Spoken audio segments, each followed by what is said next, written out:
All right, guys, today we're going to talk about the pros and cons of things like kefir and kombucha and apple cider vinegar.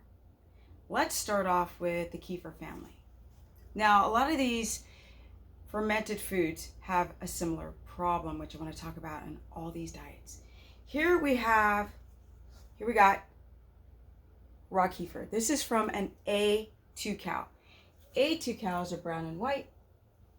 A1 cows, well, those are the black and white ones that have been like genetically mutated out, and people tend to have issues with milk coming from the black and white cows, which is what you find traditionally in your supermarket. But this is from an A1 cow. Now, luckily, while I'm still in California, I can get raw milk from the store. It's pretty cool. So here you see this is raw kefir. What's great about it is that it's been fermented. So all the lactose and the sugar, bye-bye. But there's a problem. Is this bacteria that was cultivated in here compatible with what I need? Well, not so fast. When I first tried it, my skin broke out. So I had a histamine reaction. I've had to baby step my way up to be able to drink just 1/3 cup, because the first teaspoon made my skin react. That means that my diamine oxidase and that gut lining is getting closer, but is not tight just yet. People running to drink raw milk, or first of all, raw milk has 13 grams of sugar per cup. That's too many to be ketotic.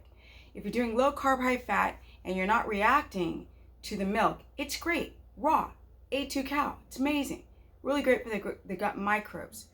Kefir is even better because it has been fermented like yogurt. Not that junk you find in the supermarket. That stuff's garbage. Well, unless it's from supermarkets in California where they're all, hippie loving granola, naturopathic stuff. Yes, the microbes in here may not be compatible with what's in here.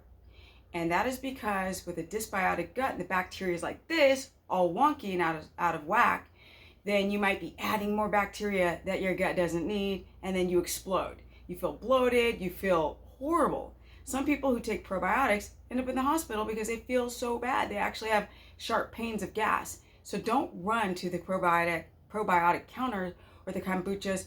A lot of these things are garbage. They're garbage products. I wouldn't touch the kombucha and the kimchi. No.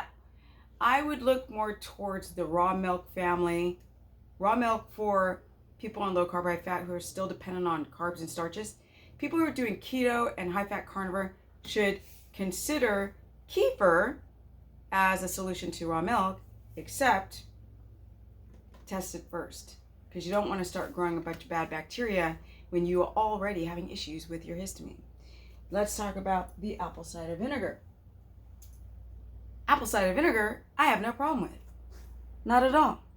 Does it tout weight loss? No, that's a myth. Don't listen to people. All right.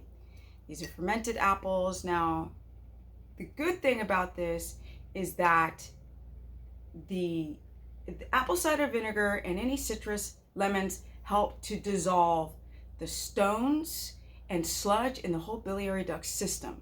Liver, kidney, gallbladder. So for people who are having gallbladder issues, apple cider vinegar is great. It's also good for the liver. But you have the same problem with the freaking kefir. If you have the bad microbes, or the imbalance more so of microbes that your gut can't handle, the bacteria in this, you can't take it. You have to microdose your way up over time. And don't just start dumping it. And don't walk around like, oh, I'm so bloated. Oh, well, just deal with it. No. Microdose. Don't just do it all at once. A lot of you have severe histamine reactions to anything that's citrus. I don't. My problem is the freaking milk. But I can slowly bring it back. And so can you. This doesn't promote weight loss. It's great for your biliary duct system. It's good for your gut if you don't react to it. Don't run towards the sauerkrauts and like I said, all the other fermented foods, because a lot of us humans have destroyed the gut and therefore can't tolerate the amount of bacteria entering it. Now I gotta go because I gotta go see my boy Thunder. If you guys want to learn more, go to stephanieperson.com. You can book a consultation there. Hit the subscribe and the bell to all, like I've been doing, to channels that I love, which is the van build outs. That's my new thing. Besides the body, you can also go to my Instagram, which is Stephanie Ketogenic, and Stephanie the business person on my Facebook. And I got some energy at almost 54. And if you guys want to join my course, it's $15 a month. It's friggin' awesome. I work my butt off on it at stephanieperson.com, and consultations through stephanieperson.com. And I'm out.